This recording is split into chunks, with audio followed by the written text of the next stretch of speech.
Hello everyone and welcome back to Pitch This here on the MrEliMac channel. I am your host, MrEliMac, and since there is a high likelihood that I'll never be able to write for any major franchise that exists in the world, I thought that it'd be a great idea for me to come on here on my channel and share the ideas that I have percolating in here for all those different franchises. But before I get into the idea, please hit the like button and subscribe to the channel. It really helps me a lot here. And it really helps this video get out to more people, and I would love for more people to be able to watch this video and potentially grow the fan base. Also, hit the notification bell so you can be notified whenever more videos like this go live. Every Wednesday is the Pitch This video, and every first Monday of the month it is Fantasy Booking, where I fantasy book a storyline in wrestling, because I'm a big wrestling nerd and fan. But that's neither here nor there, because we are here for this new episode. And for this episode, we begin with the first non-numbered Five Nights at Freddy's entry. This also continues the Afton family tale with a new protagonist, a protagonist that we are going to be following not only for this film, but for the next film for next week. So, here's my pitch for Five Nights at Freddy's sister location. And as I've said before, some elements of these stories will be inspired by the Game Theorist videos, and so I would like to thank Matt Pat and his crew for creating such a great foundation for people to build upon. Also, I'd like to thank Scott Cawthon for creating such a rich franchise that people want to build upon from what he's created. So thank you both so much for your contributions for the franchise that Scott has created. We start near Fredbear Family Diner, 1 year after the events of Five Nights at Freddy's 4. Elizabeth Afton steps out of a car with her father, William Afton. He tells her that he has a new animatronic that he wants to show her.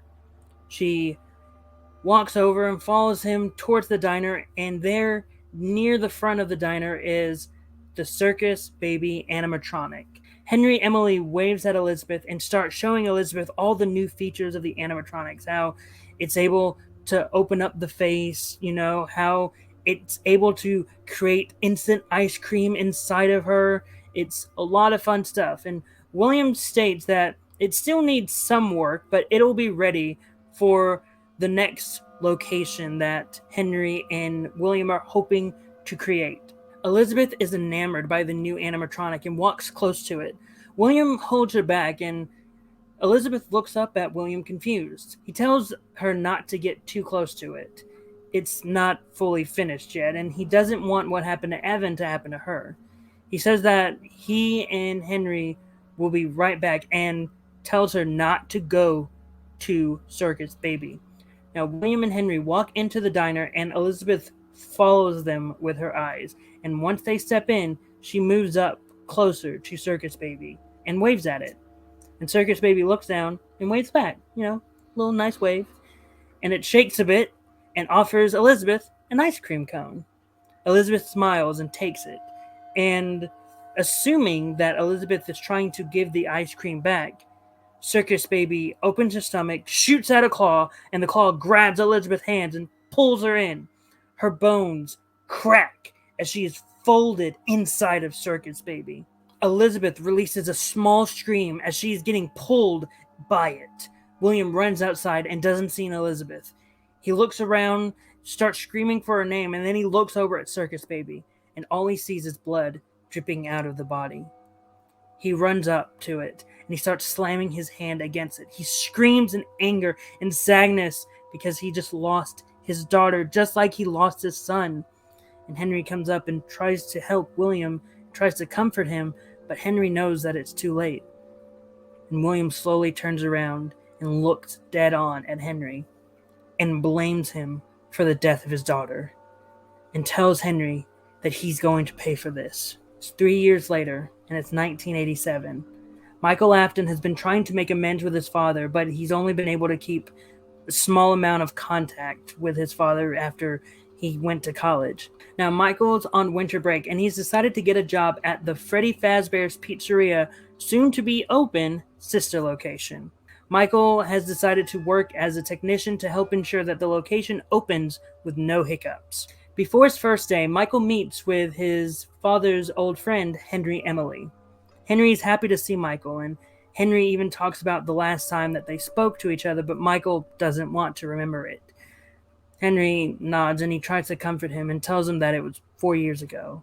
But Michael understands, but he knows that his brother would be alive if it wasn't for what he did. Henry nods and acknowledges that he feels the same way about Elizabeth. Michael tells Henry that he shouldn't blame himself for a faulty machine, and Henry stays silent and tries to ignore Michael's statement. And after a few seconds, Michael breaks the silence by giving his condolences about Charlotte. Henry thanks him and tells him that he has his theories on who would kill his daughter, but he doesn't want to say anything yet. And Michael asks who he thinks it was, but Henry continues to stay silent. Michael nods and tells Henry that he's going to be working at the sister location at the request of his father, and all Henry can tell him is good luck. After what happened during the summer at Freddy Fazbear's Pizzeria, people are wanting a new place to go. Michael asks Henry why he decided to call it Circus Babies Pizza World, and Henry responds by simply saying that he knew that one person wouldn't want to visit. Michael wants to question the ominous statement, but decides to leave. The two shake hands and Michael leaves. The first night at Circus Babies entertainment and rental begins, and Michael follows the instructions given to him by his father. He gets in the elevator and it descends. A hand unit device boots up and gives Michael the introduction. It even messes up his name and calls him Eggs Benedict. Michael simply rolls his eyes. Once the elevator stops, he exits to the primary control module. He follows the instructions given to him by the hand unit and checks on Ballora and Funtime Foxy. When he doesn't see them, he shocks the system to have them appear. He is later instructed to crawl through a vent to get to the Circus Gallery control module. He opens the vent and looks at the tight space. He sighs and asks to himself, why does he have to crawl through a vent? He crawls through the vent and gets to the Circus Gallery control module. He does the same thing he did with Ballora and Funtime Foxy, except Circus Baby never shows up. He looks around the room even after he's told that everything is working fine by the hand unit. And after a few seconds, the hand unit tells Michael that he has concluded his night of work and to leave using the vent behind him. Michael slowly backs away from the window and enters through the vent. And as he is leaving, the lights of Circus Baby's eyes turn on and stare at the back of Michael's head. That day, Michael meets with Henry, and Henry tells him about his theory of Charlotte's death. Henry explains that he thinks that William killed Charlotte. Michael scoffs and tells Henry that his dad would never kill Charlotte. And then Henry talks about the confrontation he had with William at the beginning of the movie. Michael looks away and says that doesn't explain anything. Henry tries to reach out, but Michael ignores him and leaves for work. Night 2 starts as normal, but the moment Michael tries to use the controlled shock system, the power goes out and Michael looks around the room. He hears a familiar voice tell him to hide under the desk in the Circus Gallery control module. He goes to that area and he hides under the desk and covers himself up with a metal sheet. He sits back, trying to get comfortable, but the metal sheet slowly starts to move. Out from around the sheet, he sees the face of a baby animatronic. He quickly grabs the sheet and holds it closed, and he's forcing it closed, and after a few minutes, the hand unit speaks up, start the power, and that it must be restarted manually by going to the Ballora Gallery. Michael hears Baby's voice and tells him to walk slowly. He doesn't want to get caught by Ballora. So he slowly exits from under the desk and enters the Ballora Gallery. He walks normally until he hears music. He stops and notices Ballora twirl in front of him. He takes a deep breath, and when Ballora is gone, he starts walking to move closer to the breaker room. He's only a few steps away when he hears the music again. He looks behind him, and he sees her closer to him. He takes another breath, and when he hears her further away, he runs as fast as he can to the door and gets inside the breaker room. Michael tries to catch his breath until he sees in the distance Funtime Freddy. He looks at the breaker system and sees the instructions on how to restart the system. He starts following the instructions, but he notices movement from Funtime Freddy.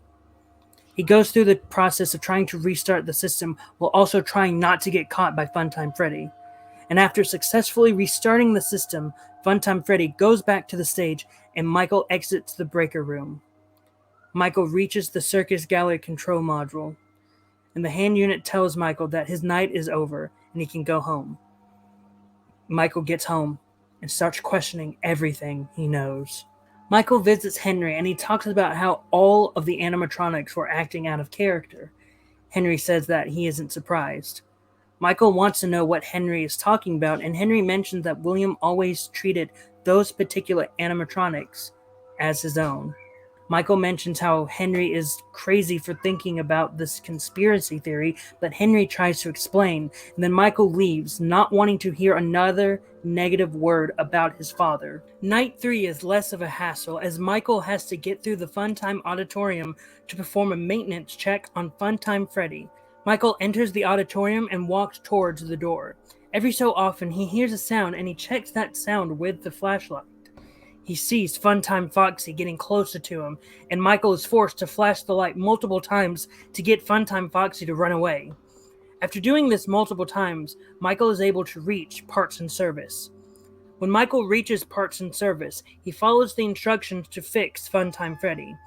But he suddenly notices Bon Bon disappear from Freddy's hand. And after a few minutes of trying to find Bon Bon, Michael is able to get to the button on Bon Bon's stomach and fully finish the maintenance check. After finishing, Michael exits through the door and tries to avoid Funtime Foxy. However, he is jump-scared by Funtime Foxy and is forced into a spring-lock suit. Night 4 sees Michael wake up trying to find out where he is, and then Circus Baby starts talking to him and tells Michael how she kidnapped him and hid him away. Michael tries to talk to her, but she shushes him. She tells him that people have been trying to find him, and she later says that she's very good at pretending. She opens the faceplate and tells him that they're going to find him soon. She tells him to keep calm and not unwind the spring locks. It would be bad if that happened. When she's done, he starts seeing mini Renas moving towards him. He tries to get away, but they keep moving to him. He shakes them off, but he also has to keep the spring locks wound up because every time he moves and shakes, they start unwinding. So he tries to keep them wound up, and he's able to survive the night as his co-workers find him. And they let him out of the suit, and they ask him why he was in it in the first place. And Michael explains that someone broke in and put him inside of the suit. They don't fully understand, but they agree nonetheless, and they give him the rest of the day off. That day, Michael meets with Henry, and the two finally have a conversation about the animatronics. Michael finally starts to agree with Henry as he tells him about what happened to him last night. Henry tells Michael that William reprogrammed Circus Baby to act like Elizabeth, or at least he thinks William reprogrammed it. Michael understands and even mentions how it sounds like Elizabeth. Henry tells Michael to not follow her instructions anymore and that it might get him killed. And after hearing that, Michael sits alone for a few seconds, and he looks over at Henry. Michael says that he thinks that's what he deserves. After what happened to Evan, Michael doesn't deserve to stay around anymore. But Henry tries to talk him out of it, but then, before he can fully convince him, Michael leaves. And it's night 5, and Michael hears Circus Baby give him directions. And Michael willingly follows along. Michael does everything that Baby tells him, and he reaches the scooping room. Michael looks up and sees a Frankenstein-esque creation of an animatronic with Baby's voice. And he smiles, and he starts laughing. It looks at him and asks him why he is laughing. Michael looks back at the animatronic and tells it that he knows that it's Elizabeth. The animatronic tilts his head and nods. And it tells Michael that he was always smart. Michael tells it that their father knew she was here, and maybe that's why he sent him to work here. Maybe to help her. Elizabeth says that she needs a body to leave this place, and it's taking his. A small tear runs down Michael's face, and he tells her to do it. The scooper lifts up, and shoots forward, and stabs Michael in the chest.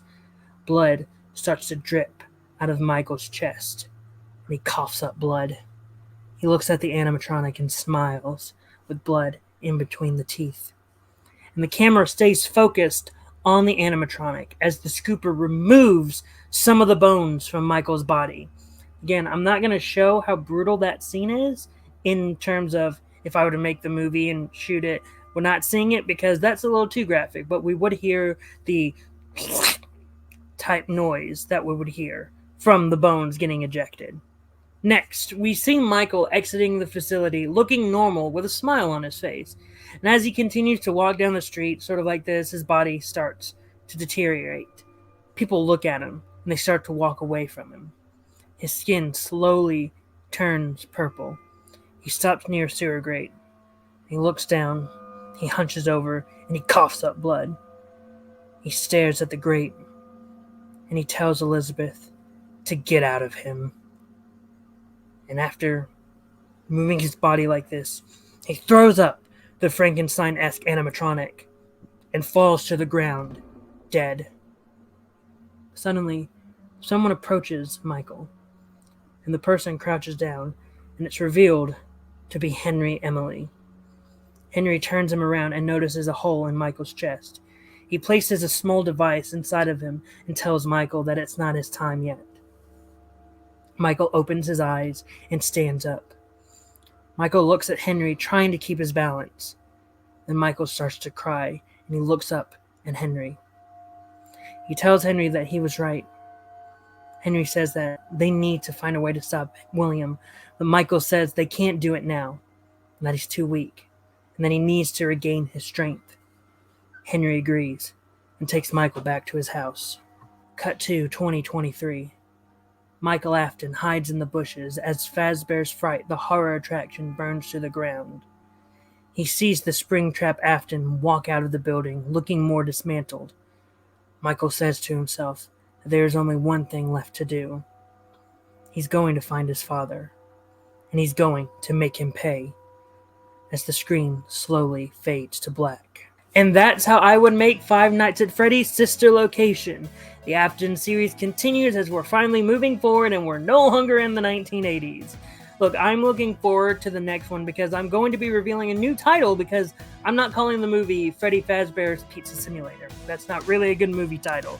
And I cannot wait to finish this franchise this month. It's a 9-movie series, so we're getting to the end game now. But what were your thoughts on the pitch? Did you like it? Did you hate it? Were you indifferent to it? Whatever your thoughts, post them in the comments down below. Also, don't forget to hit the like button and subscribe to the channel for more content like this. And with all that being said, my cat really wants to be in shot. I've been Mr. EliMac, and I hope you all have a great rest of the day.